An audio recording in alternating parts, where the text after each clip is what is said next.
Hello and welcome to episode 41 of Matchett and the Other Guy. Kevin and I are sitting outside my home on the sunny banks of Lake Wylie in Charlotte, North Carolina. Kevin, how are you today? I'm fine. Yourself? I'm very well, thank you. Good. It was raining earlier on. Yes, and you will hear the pitter, pitter, pitter of the drain dripping. That's right. Yeah. If we lay out, you can hear it. There it is. There it is. All natural sound effects. And we have steaming off the shingles on my boat dock down there because all of a sudden it's getting very hot again. They do soak up the heat, those black shingles. They really do. Yeah. I like to see it. It's very atmospheric. Anyway, we digress. I never know what we're going to be talking about, Kevin, on our podcasts. You do. What is our subject for episode 41? Well, I think this is a topic that kind of dovetails a little bit with our one about field trips recently, and also stays in line with summer because people tend to attend these more when they're on vacation. Museums. Oh. So I'm brought up the topic of museums today. Yes, museums. All right. Well, get us started then on a museum-esque story. Well, the first ones I remember would go back to field trips in elementary school, and I think one of the earliest ones I remember going to, and I can't remember the actual name of it, but it was because we were in Knoxville, Tennessee. We would go over to Oak Ridge, and it was kind of like the Energy and Science Museum or something along those lines. Yeah. And it's been so long, I don't remember. I remember you kind of like went into this little auditorium thing and got a presentation, and I remember these light up discs on the wall that represented something. And of course, there was probably tons of other stuff. Right. I still remember the gift shop. I guess you remember that as a kid. But the big thing was to always get the pencil with the half of it was a pencil and the last half of it was a clear cylinder with little tiny colorful rocks in it. Oh, cool. I haven't seen it. I want one right now. Exactly. Yeah, I'll be looking on eBay for one. Yeah. So I always remember that part. But but leading on, I imagine, being from Europe, there were some, of course, some of the most amazing museums over there.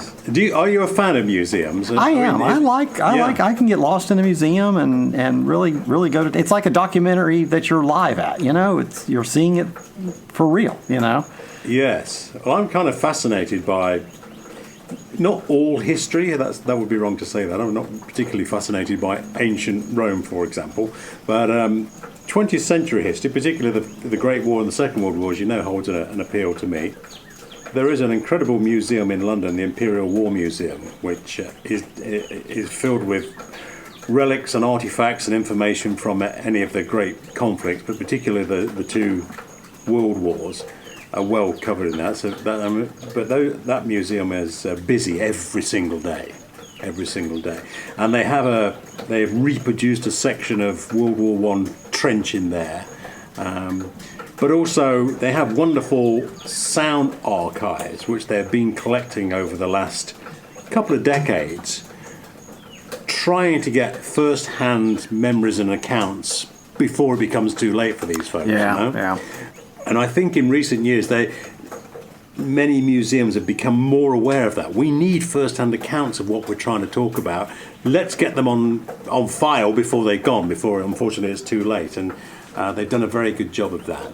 And also the BBC tend to follow up with that, the British Broadcasting Corporation, or the Beeb as they're known as over in England, or Auntie for reasons which I've never quite understood. Voices from the War, I think it's called. But anyway, all sorts of different podcasts that have been done in tandem and partnership with the Imperial War Museum. So very good. There's a lot of that, yes. But yeah, I love museums. There's a great one over in, I think it's just outside of Barcelona actually, which is dedicated to Dali, Salvador Dali. Yeah. And it's impossible to mistake it when you see it, because it's a beautiful building that is painted bright pink, which kind of makes the building stand out anyway. But the building is also covered with Dali's wonderful Spanish loaves of bread he used to make. So when you see it, you kind of, whoa, No. I know exactly what's going to be inside there.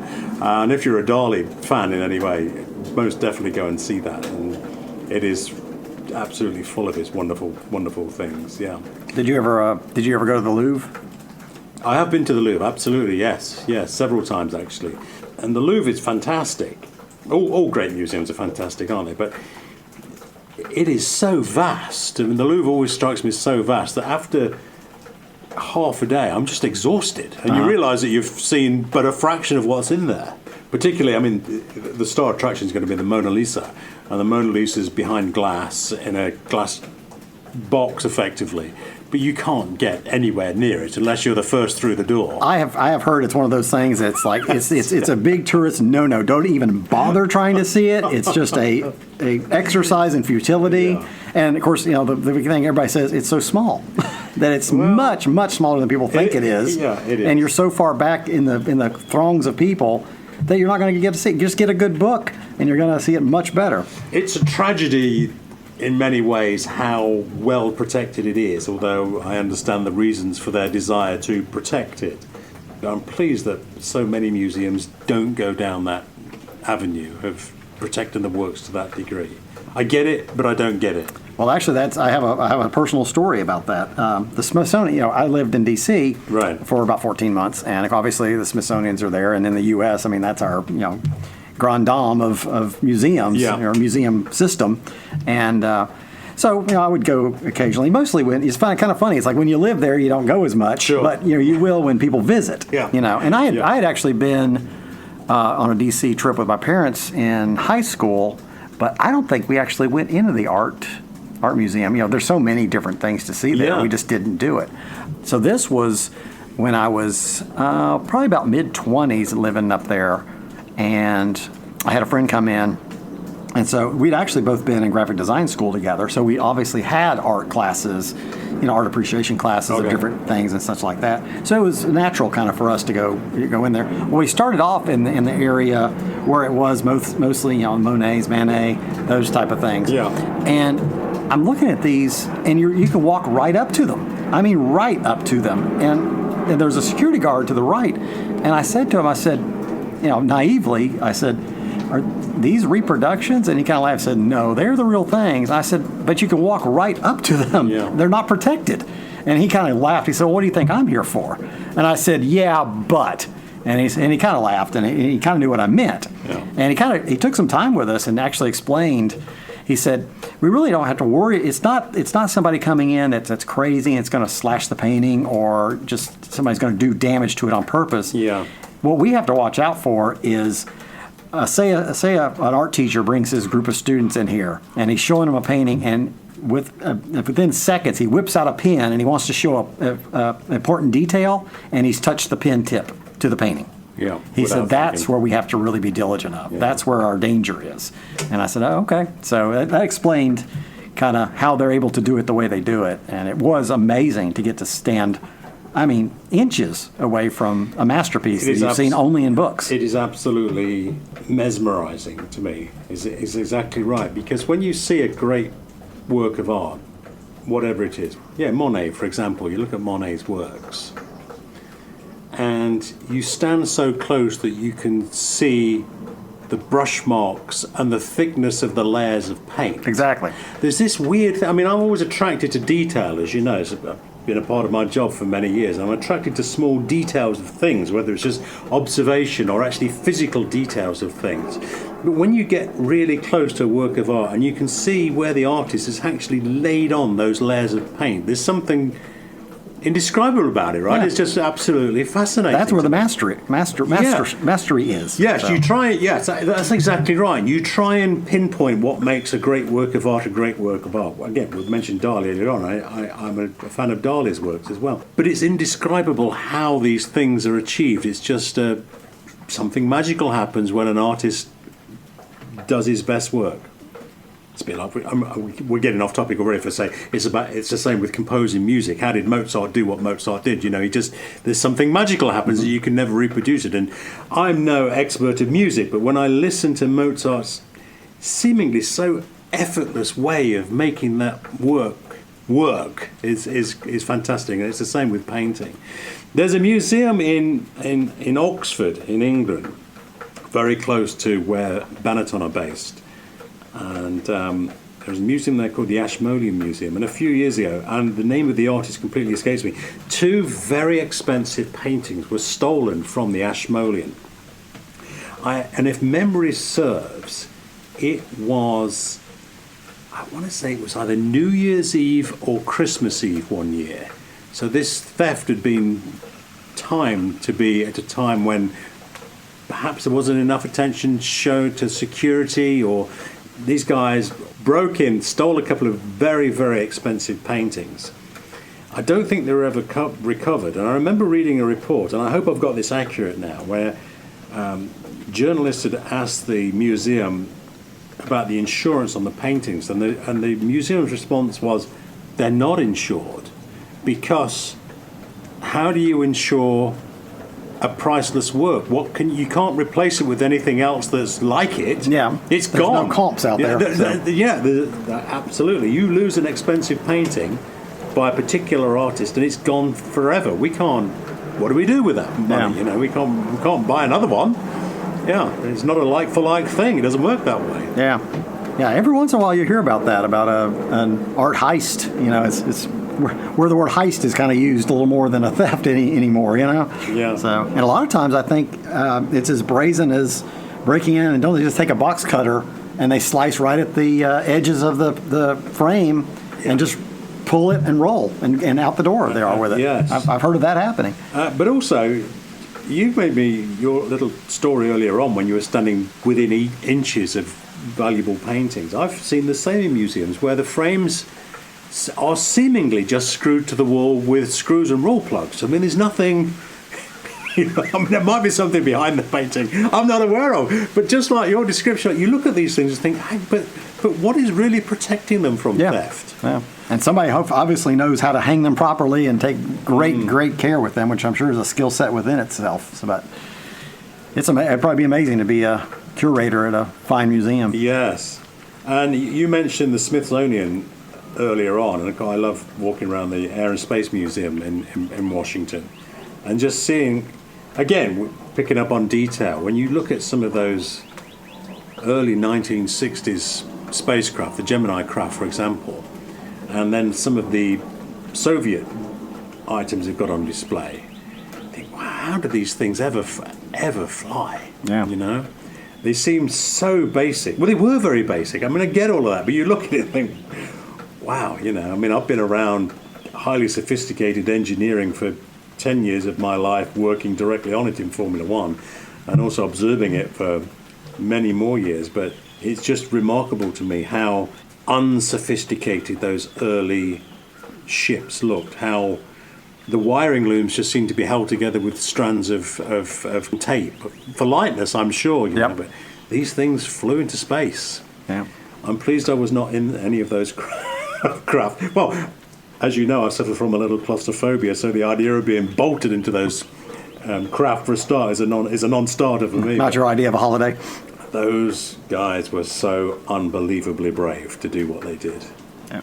Yeah. Well, I'm looking forward to going back up there at some point because they've opened up that whole new part of the Smithsonian Air and Space where it's in Virginia, and it's the hangar or the hangars or whatever, where they have, it's much more space, where they have like a full-size space shuttle. I think the whole Enola Gay was rebuilt into the full plane. Because actually, when I was last at the Air and Space Museum that's on the Mall there in Washington, there was a section that had pieces of the Enola Gay. Okay. Like they had the tail, I think they had the nose cone, and a few other pieces of it. Yeah. And then now they can have it fully built. And I can't think, what other big, they may have a SR-71 Blackbird in there and some other things. But when I do get up there, again, I'm definitely wanting to go to the newer, larger Air and Space part, as well as the original. Fascinated by all of that, and I'm so pleased that these museums exist. And talking about museums in a wider context, one of the biggest failings of museums, let's say 25 years ago, I think certainly in London, was the fees that were being charged to go into the museums. And then in an absolute stroke of genius, the museums, I don't know if this came from the government or however it came around, all the museums just said, they're free, just come in, they're just free. And they found they were making times more money from people coming in and spending money in the gift shop and the concession stands or whatever it would be. They found that they were making infinitely more Yeah, as far as I know, Revenue for them. as far as I know, the Smithsonian's have always been free. Yeah, I think so. Because I think it's seen as this belongs to America. Yeah, there's This a is- donation box when you go in. Oh yeah. Yeah, And there's plenty of gift shops. There's plenty of spaces to spend your money if you'd like. Yes. But I think it's a kind of a gift to the people because they in a way they're saying it's your history. It's your as an American citizen, these are yours. And of course, not only American citizens go through them. Quite a number of Well, there must be a foreign huge visitors. tourist attraction. Yeah. So, Yeah, for but they are amazingly done, and it's I'm just sure what they bring in revenue wise as far as donations, but I'm sure and they have the societies and the magazine and the channel now on TV and stuff Yeah. like that. So I'm sure there's many ways of making things work very well, and enough Yeah. they've expanded. So Well, I think last time I visited Philadelphia, I visited two places that were fascinating me. One was the Philadelphia Museum of Art, which is laid out kind of like a Roman building with wings to the left and right and stairs leading up to a little plaza in the middle of it, and then galleries leading off to the left and right. And I just thought the building itself was beautiful. Great works of art in there anyway, and you can walk around all that stuff. I'm going to say for hours and hours, but again, after about 3 hours, I'm so exhausted. I don't know what it is about walking around museums. It's just an exhausting operation to me. But beautiful building, and I enjoyed the building as much as anything else about that art museum. But also in Philadelphia is the old penitentiary building, which, although it needs a lot of it could really do with some restoration work on it now. The building itself is the old prison, original old penitentiary, is open. I think there might be a small charge to go inside, not very much. But I just find that fascinating. Again, just looking around the buildings and how well it was constructed and the huge, great, solid granite walls surrounding it. Plus all the stories of the tunnels that inmates built and that's another fascinating thing. Oh, absolutely. To me. But parts of that, the old penitentiary, I wish I could remember the name of it, but of course, look online, just look at Philadelphia Penitentiary Building. It's going to come straight up, I'm sure, on the internet. It was a very wet and rainy day when I was there, and you could see on some of the cell buildings on the inside where water was running down the walls. So it was very atmospheric. Again, I came away thinking, please protect this building because it's of great interest, historical interest, and also just a fascinating thing to see. But on that day when it was raining, it was kind of interesting to see the rain on the inside of the walls. I liked all of that. oh yeah. Yeah. And sometimes it is, it's maybe in the smaller ones that just one person is passionate about something and they've created a museum for it. And it may be in the most small town and you never know if you Yeah. weren't there and happened to see a sign or the lady at the diner told you it's there. And next thing you know, you're in this museum and you're like, there's the Super Bowls of the Smithsonian level, and Yeah. then there's these smaller upstarts.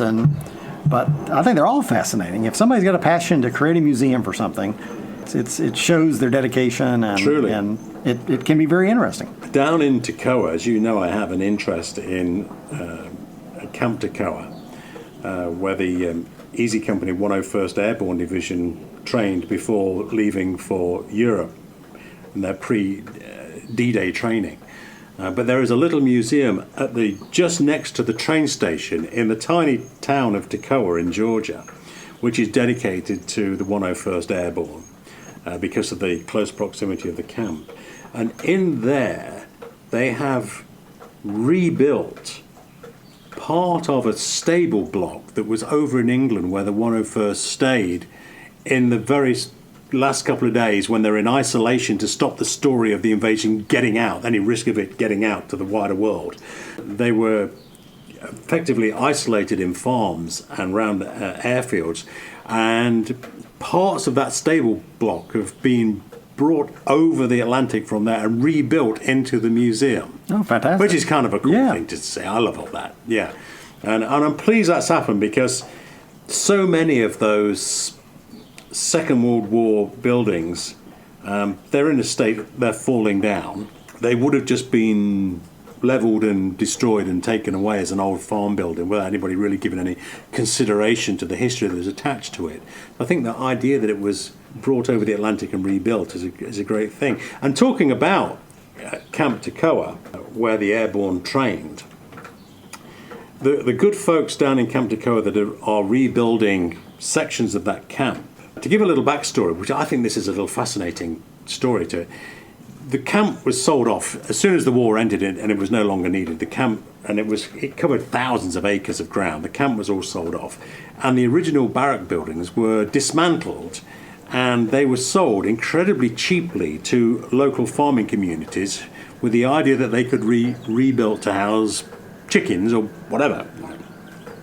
And so all the original buildings were lost. But when this group got together to try and rebuild Camp Toccoa and rebuild the original barrack buildings, story got out what they were doing, and several of the farmers said, we've still got those panels. There's still, nothing ever happened to them. You know, for 40 years they've just stood in my farm not doing anything. So they were gathered together, whether donated or sold back for very little money, and a lot of the barrack buildings they've rebuilt there feature all the original wood that was there, that was used. Yeah. Isn't that a cool thing? Authenticity only happens once. Yeah, absolutely. So you can only get the real things. Yeah, that's a very cool thing. And I like, again, I'm fascinated by all of that. Details of things and the reproduction to get things as close as you possibly can to originality is fascinating.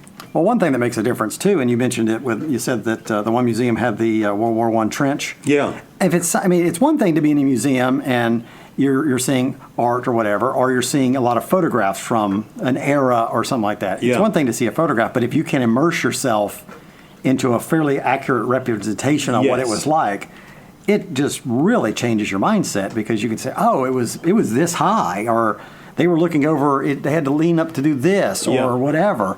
And you'll see that too in some of the ones that, whereas the traditional Smithsonian's are mostly, displays and stuff like that. You're going to see the Gemini spacecraft. You're going to see the Spirit of St. Louis. You're going to see Evel Knievel's motorcycle. You're going to see, Archie Bunker's chair. Those kind of things, which are wonderful to get to see. But the more the new museums will start creating things that take you in, like another amazing one in D.C., and I'm not sure if I don't think it's part of the Smithsonian system, but the Holocaust Museum, which is, of course, a very powerful museum that I've actually been through twice. But one of the stages, when you're going through, you go into a train boxcar, like they were all loaded into. Yeah. But to be in it and smell the old wood and all that, and be, to have all the senses. Well, you've just said authenticity. There's no substitute for seeing the authenticity of something. Yeah. Yeah. Yeah, and of course, the Auschwitz camp itself, they've done such a phenomenal job of keeping it intact. Yeah. I've never visited it. It's a place I feel drawn to because of the history of it, though it must be an absolutely terrifying prospect to go into that complex of buildings.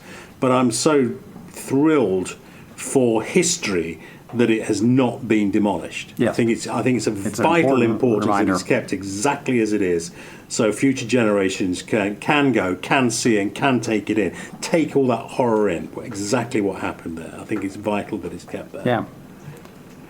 Well, speaking of that same museum, the Holocaust Museum that's in D.C., the one way that I've always impressed how they did it, how they built it.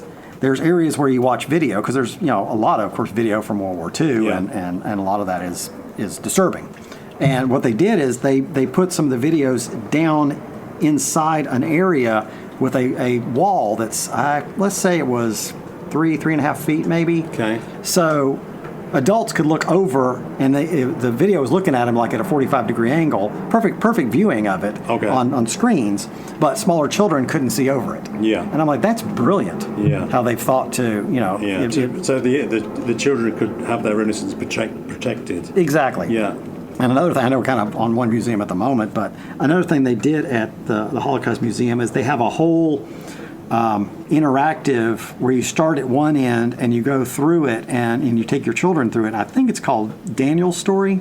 Okay. And it's the story of a little boy and how he's caught up in, and it starts off just like in his kitchen, but it's interactive. It's like, find the cookies and, where they've been baking cookies today and stuff. But it just shows how, then he's taken away from his home and where he ends up in the ghetto and takes him through in a child's way of showing, what would have happened, It's vital that this stuff is protected, isn't it? Yeah.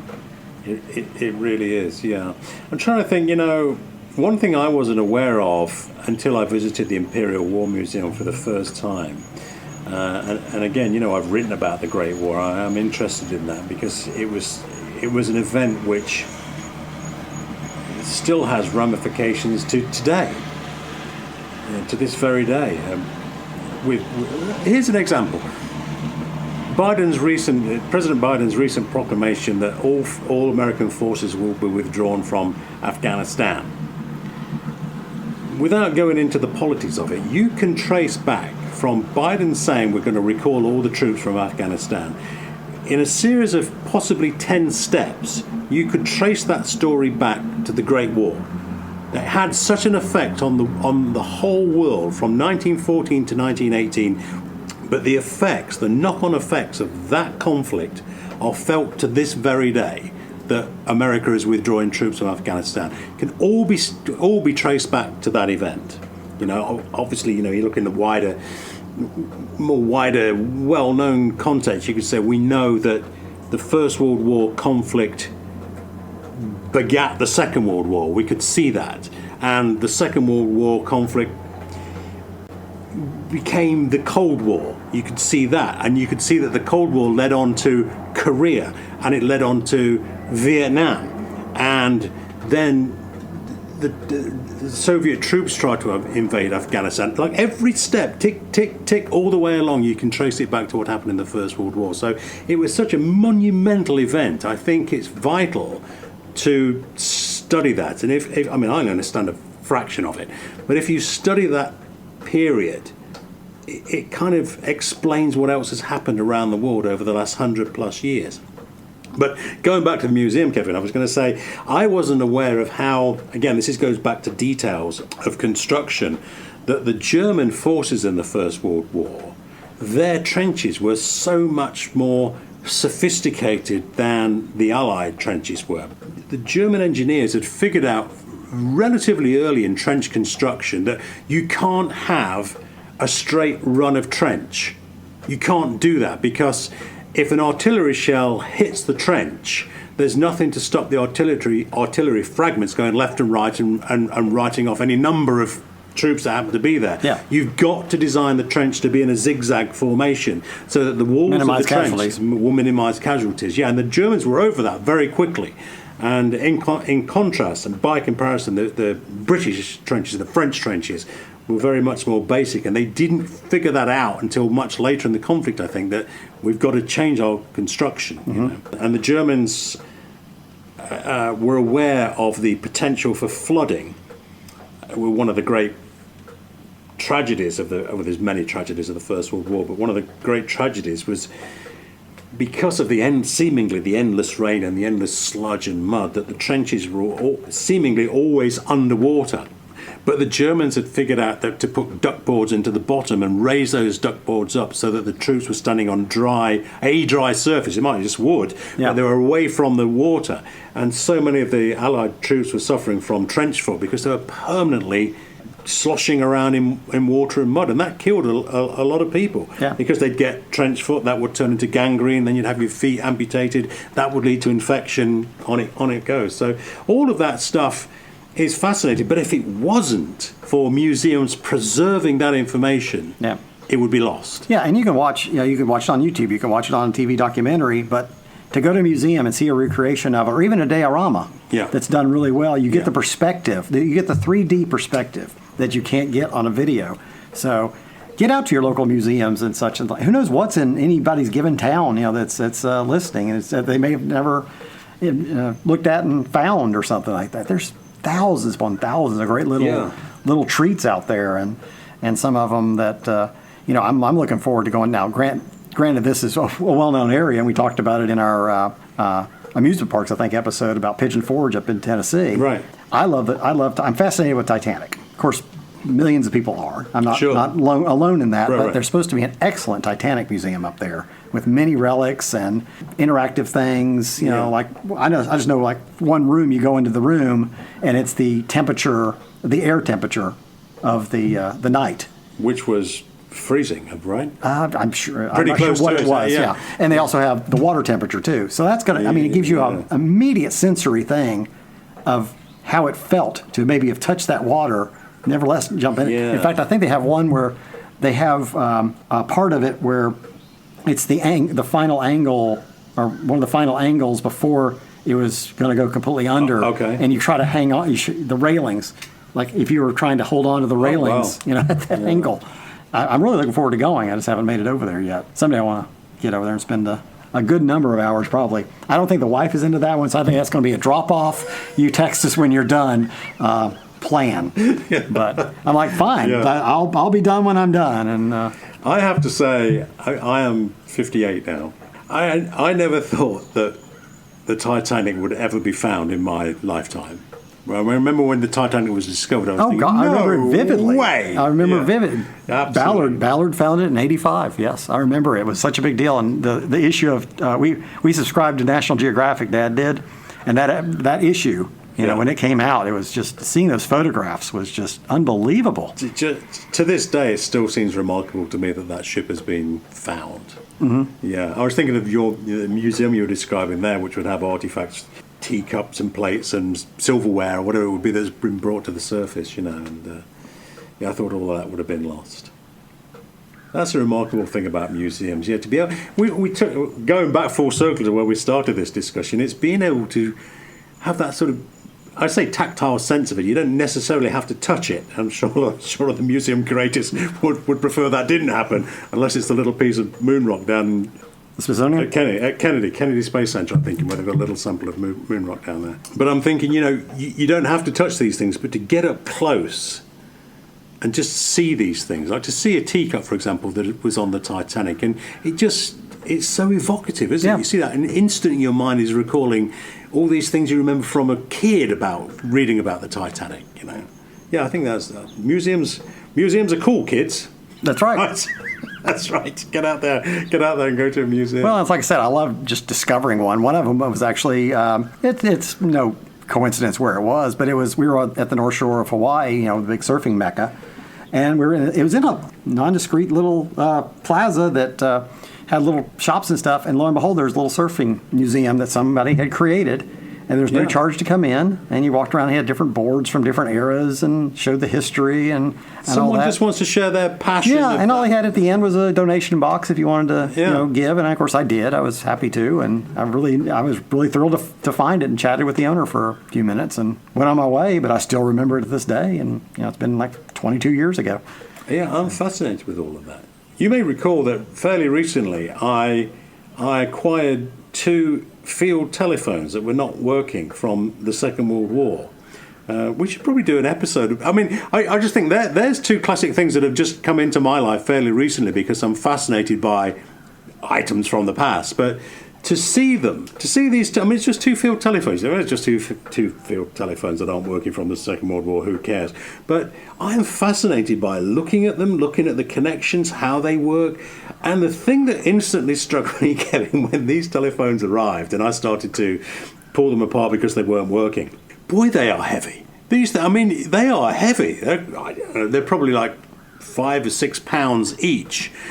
Not a lot of weight. But when you imagine that a case containing 10 or 12 of those telephones needed to be physically carried around the Ardennes forest in freezing conditions in the snow, all of a sudden there's a whole new story comes to light. Wow, I never realised just how cumbersome these things were. Oh, yeah. All of that. But until you actually see these items, whatever it would be, in this case it's 2 field phones, it could be anything, or the teacup from the Titanic, when you actually see them, a whole new sense of appreciation comes to the fore, in my opinion. Yeah. Wonderful things. Or you can watch, like say, you could be a World War II buff and watch dozens of documentaries and see dozens of your favorite films on it, and then you actually put on one of the helmets and realize, oh, this is what one of those weighs. Yeah. This is how it feels on the head. Yeah. And to just think about everything that GI went through. That might have worn it. By complete coincidence, and again, gentle listener, I must stress, I never know what we're going to be talking about when we do these podcasts. Kevin does. I don't.